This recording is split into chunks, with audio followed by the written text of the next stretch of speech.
DJ DJ DJ Abhishek Abhishek Abhishek Abhishek Chauhan Chauhan Chauhan Chauhan दिल में हमारा यगिया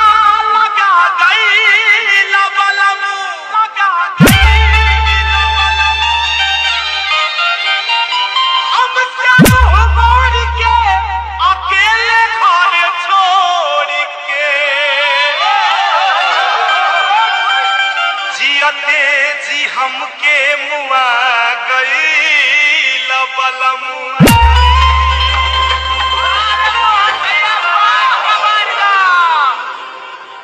लेकिन कैसे कहा करी कैसे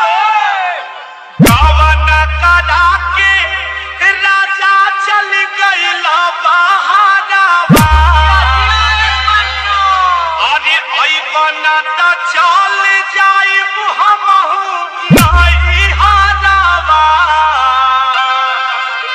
यही भाव में कहा तारी कैसे हो आ गावन करा के